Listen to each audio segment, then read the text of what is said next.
गरुदजी मंगलम पुंडरीकाक्ष मंगलायस्तनो हरि। ओम नमो पुनंताय सहस्रमूर्तये सहस्रपादाक्षरद्वाराहवि शाश्वती सहस्रनाम्ने पुरखाय शाश्वती सहस्रकोटियुगधारिणी नमः। बोली विष्णु भगवान की जय।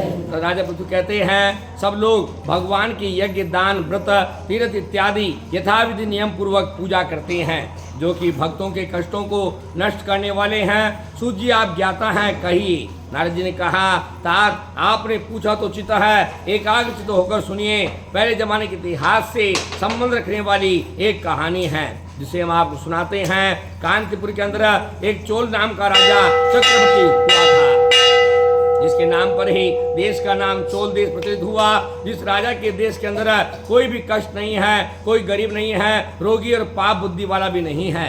जिसने बहुत से यज्ञ ताम्रपर्णी नदी के किनारे पर सोने के यज्ञ स्तंभ रथ के चक्र की तरह सुशोभित किए। जिस दिन राजा जिस स्थान पर भगवान योग निद्रा को पहुंच रहे थे वहीं पर जा पहुंचा। सोने के फूलों से, मोतियों से, मणियों से श्री भगवान की स्तुति करके भूमि में नमस्कार करके उस स्थान पर बैठ गया। तत्पश्चात देवताओं की पूजन के लिए एक ब्राह्मण आता हुआ दिखाई दिया।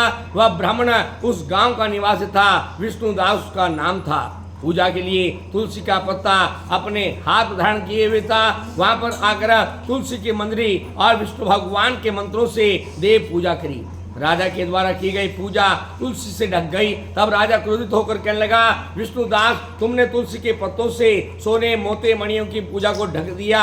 तुम विष्णु भगवान की पूजा करनी नहीं आती, हमारे लिए तुम कुछ भी नहीं हो जो तुमने सुंदर पूजा के सामान को ढक दिया।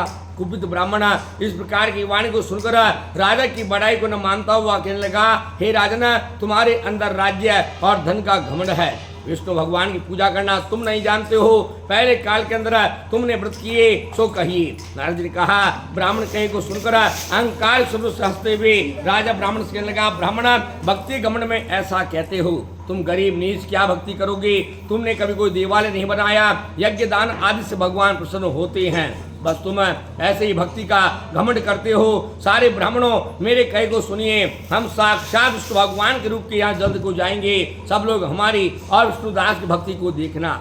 इतना कहकर राजा अपने घर को गया और विष्णु भगवान का यज्ञ आरंभ कर दिया, जिसमें मुद्गल को आचार्य बनाकर आरंभ किया। बहुत ऋषि मुनि बहुत से अनुयुक्त दक्षिणा सहित ब्रह्मा जी ने जैसा किया था वैसा ही क्षेत्र में हो गया। विष्णुदास भी उस मंदिर में रहने लगा। विष्णु भगवान प्रसन्न करने के लिए व्रत करने लगा। 5 व्रत के नियम करता था। माघ कार्तिक के मास में व्रत तुलसी की रक्षा करना, एकादशी में व्रत करना और 12 अक्षरों वाला नाम ओम नमो भगवते वासुदेवाय इस प्रकार भजन और वादों के साथ मंगल करके दैनिक नियम पूर्वक विष्णु भगवान की पूजा करना आरंभ कर दी। 5 व्रत को करता, सबको एक समान देखने वाला विष्णुदास नामक ब्राह्मण चलते समय, भोजन खाते समय, सोते समय सदैव विष्णु भगवान को याद करता था। सब स्थानों पर स्थित विष्णु भगवान का दर्शन करता था। हे राजा पृथु विष्णुदास किस दिन दैनिक कार्यक्रम विधि पूर्वक करके भोजन बना रहे थे। तत्पश्चात कोई भोजन उठा ले गया, दिखाई नहीं दिया। फिर उसने भोजन नहीं पकाया कि शाम की पूजा के व्रत का खंडन न हो जाए। अगले दिन भोजन तैयार करके विष्णु भगवान की पूजा करने गया, फिर कोई उस भोजन को ले गया। इस प्रकार 7 दिन तक लगातार कोई भोजन को ले गया। तब अचंभे में पड़कर विष्णुदास सोचने लगा कि बड़े अचंभे घटना है, कौन है जो हमारे भोजन को ले जाता है? यह स्थान छोड़ भी नहीं सकते हैं क्योंकि इस स्थान पर क्षेत्र पर संन्यास लिया है और यदि भोजन बनाते ही खा लिया जाए तो शाम का कर्म कैसे करेंगे? तो कैसे किया जा सकता है? खाना पकाते उसको कैसे खाया जाए? क्योंकि विष्णु भगवान के पुजारी जब तक विष्णु भगवान की पूजा नहीं कर लेते तब तक भोजन नहीं खाते हैं और बिना भोजन किए हुए भूखे हम कैसे जीवित रहेंगे?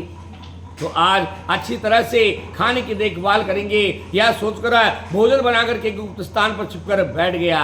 फिर उसको चांडाल भोजन को चुराता हुआ दिखाई दिया। दुबला पतला दीन मुख केवल हड्डी खाल वाला शरीर लिए हुए देखकर ब्राह्मण दया करके अपने मन में दुख बनाने लगा। विष्णुदास भोजन को चुराता हुआ देखकर उसको बोला खड़ा रह, केवल सूखा भोजन क्यों ले जाता है, घी भी तो ले जा। वह चांडाल इस प्रकार कहते हुए तब ब्राह्मण को आता हुआ देखकर भयभीत होकर पलायमान करने लगा, किंतु बेहोश होकर वहीं गिर गया। इस प्रकार चांडाल को बेहोश देकर ब्राह्मण शीघ्र मार्ग गया और बड़ी तैयार करके कपड़ा डालकर उसको हवा करने लगा। तत्पश्चात उसने ऊपर उठकर भगवान के रूप को दर्शन किया। वे भृगु के बेल को धारण किए हुए, 4 भुजाओं वाले, शंख चक्र गदा पीताम्बर को धारण किए हुए, मुकुट लगाए हुए, सद्गुण में युक्त ब्राह्मण नारायण के दर्शन करके पूजा करके प्रणाम न कर सका। तत्पश्चात इंद्र इत्यादि दूसरे देवता वहां आए और देवांगनों ने नाचना गाना आरंभ कर दिया।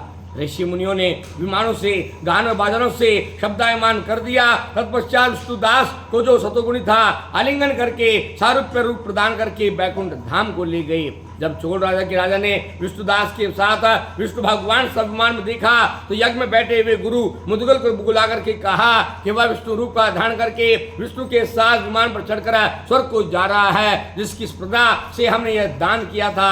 यज्ञ के अंदर बैठकर मैंने आग के अंदर हवन किया, ब्राह्मणों को दान किया। विष्णु भगवान ने उस ब्राह्मण की पूजा साक्षात मुक्ति दी और मुझे अभी तक प्रसन्न नहीं हुई। अतः ज्ञात हुआ कारण है कि भगवान दान दक्षिणा यज्ञ संतुष्ट नहीं होते, पूजा संतुष्ट होते हैं। नारद मुनि कहने लगे, राजा ने इतना कहकर राज सिंहासन पर अपने भांजे को बैठा दिया, क्योंकि बाल्यावस्था में यह करता रहता था तो उसके कोई पुत्र नहीं हुआ।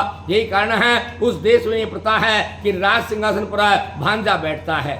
तत्पश्चात राजा यज्ञ की कुंडी में निकट आकर उच्च वाणी से कहने लगा, हे विष्णु भगवान, मन वाणी देह कर्म करके मुझे स्थित भक्ति दीजिए। इस प्रकार कहकर देखते देखते अग्नि कुंड में कूद पड़ा। मुद्गल ने भी कुतुब होकर अपनी शिखा उखाड़ ली। उस समय से लेकर मुद्गल ऋषि बिना चोटी के रह गए। तब भगवान भक्त वत्सल हवन कुंड की आग से प्रकट हुए, राजा को आलिंगन किया और राजा को भी सारूप्य देकर विमान पर चढ़ाकर स्वर्ग ले गए। लक्ष्मण भगवान के द्वारा दोनों द्वारपाल किए गए। विष्णुदास पुण्यशील चौल और राजा सुशील हुए, दोनों भगवान समान रूप को धारण किए हुए। इस प्रकार से जो मनुष्य भगवान की भक्ति करता है वह परम आनंद को प्राप्त होकर भगवान के स्थान परम धाम को जाता है। बोली श्री विष्णु भगवान की जय।